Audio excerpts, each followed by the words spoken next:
Joe Rogan revealed why he couldn't do the podcast with Kamala Harris. He said it's because he refused to miss the Max Holloway versus Ilia Topuria fight.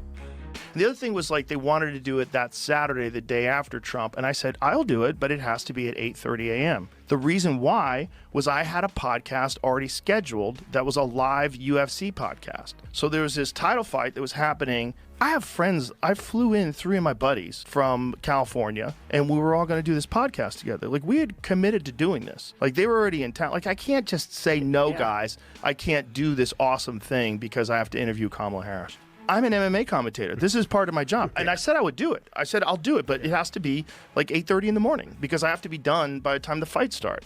That's reasonable. Yeah. So that was Ilia Topuria versus Max Holloway.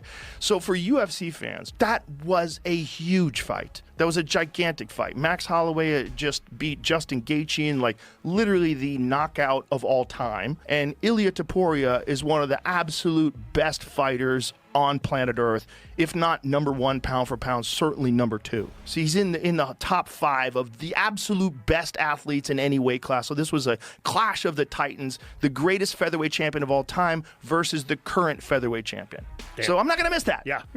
I understand. I work around you. I said I would do it at night. I'll come back. I'll do it at midnight. I don't give a fuck. I'll do it. Jon Jones has announced on social media that he will make a huge announcement related to his future within 24 hours. After his recent victory over Stipe Miocic, there's been speculation about a possible title unification bout with Tom Aspinall.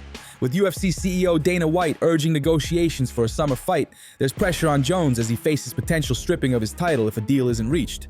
Do you think he'll be announcing the Tom Aspinall fight, or is he trolling everyone? Before we continue, make sure to leave a like on the video to help support the channel. Ilia Topuria is keen on facing UFC lightweight champion Islam Makhachev, aiming to prove he's the number 1 pound-for-pound fighter by moving up in weight.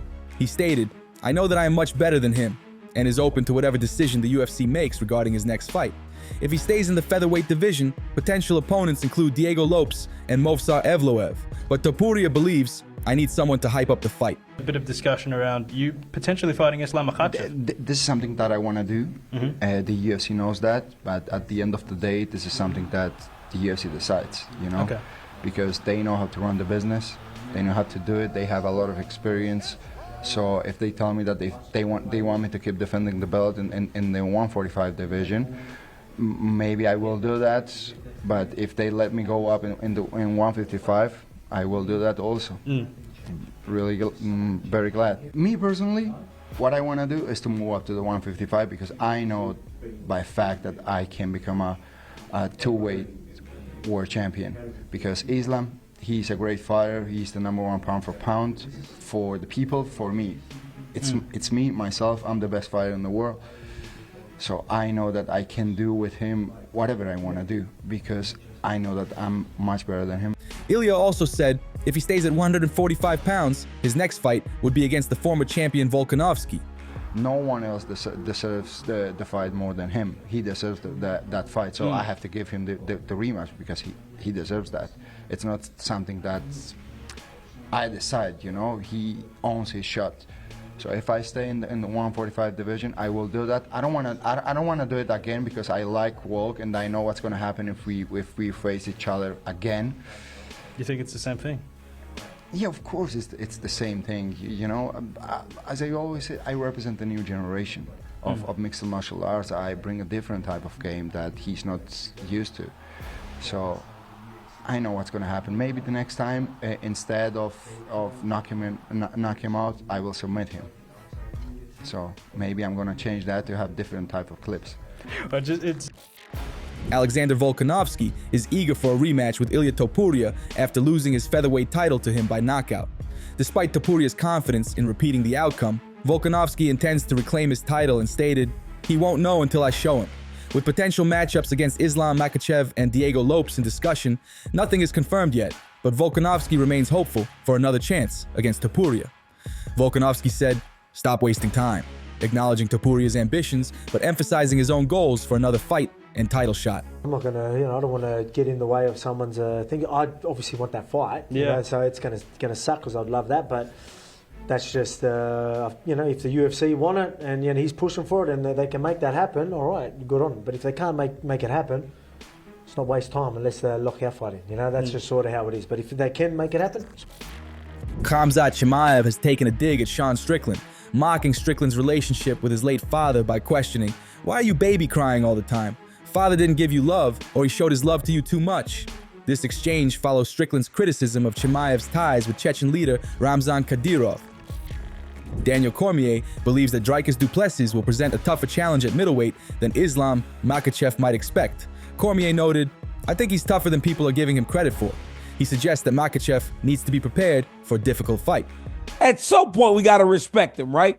I know it may not look as appealing to some as they want their world champions to look, but we just watched him submit Israel Adesanya.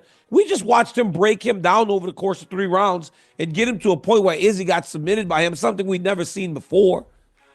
We have seen him beat Sean Strickland. We have seen him finish Robert Whittaker. At some point, we have to respect Dricus Du Plessis. I think Islam respects him. I don't know that Islam would understand how hard it would be to fight a guy of that size. I think this guy might weigh 220 when he's not making weight. You know, many people talk about the amount of weight that the Russians cut. And Islam cuts weight to make 155.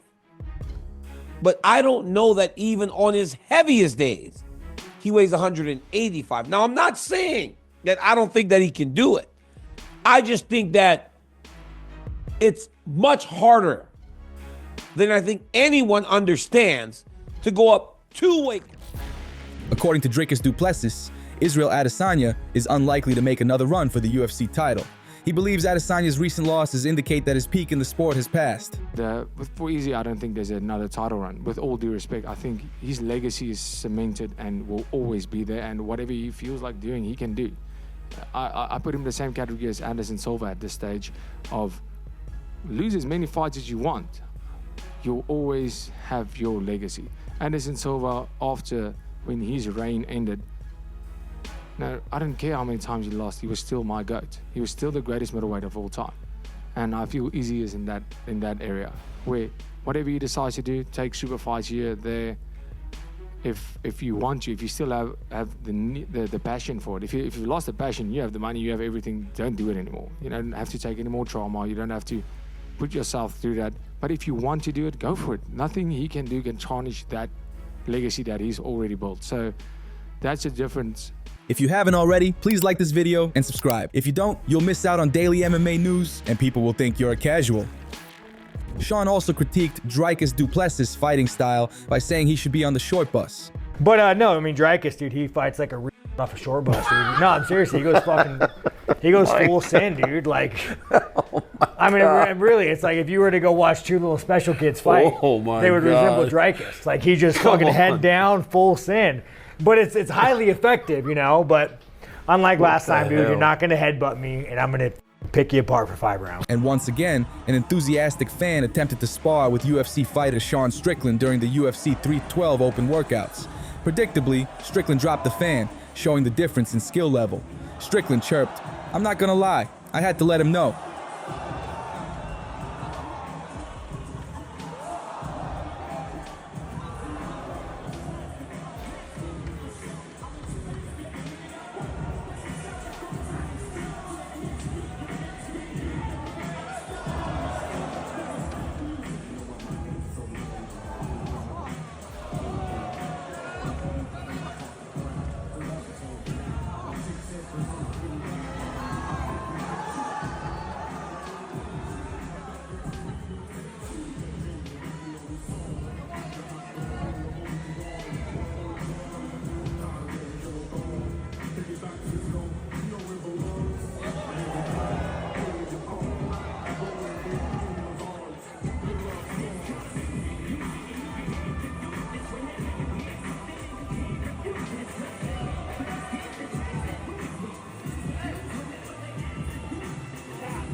Ladies and gentlemen, can we hear it once more for the star of the show, the former middleweight champion, Sean Strickland, here at Georgia.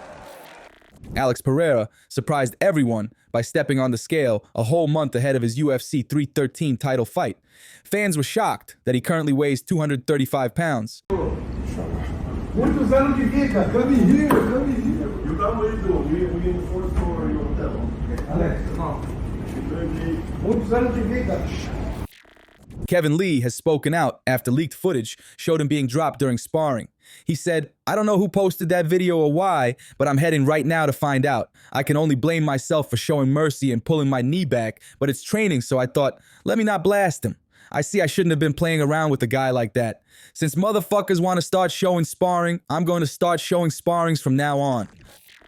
Kamaru Usman advised Israel Adesanya to take a page from Anderson Silva's book, suggesting a playful and less pressured approach to fighting. Usman believes that this mindset could help Adesanya preserve his longevity in the sport.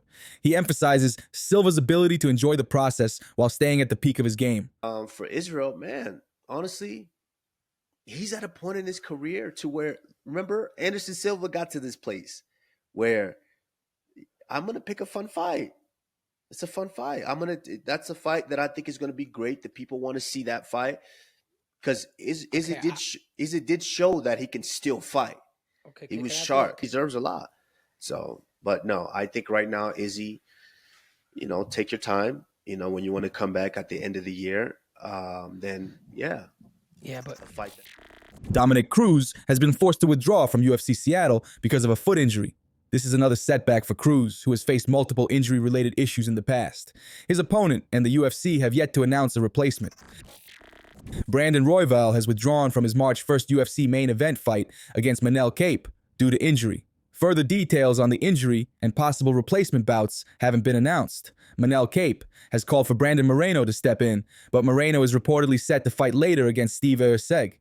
Instead, Kape has agreed to face Charles Johnson, who was initially set to fight on the same card. Manel was seemingly upset and tweeted, "4 weeks for the fight worth the place for the belt. The chills, nausea, and panic are already starting to take effect on the body of the little puppy Brandon Royval. I won't be surprised if he runs away from this fight." That's all for today. Make sure you like, comment, and subscribe for more MMA content. And if you missed yesterday's news, click the video on the screen to get caught up.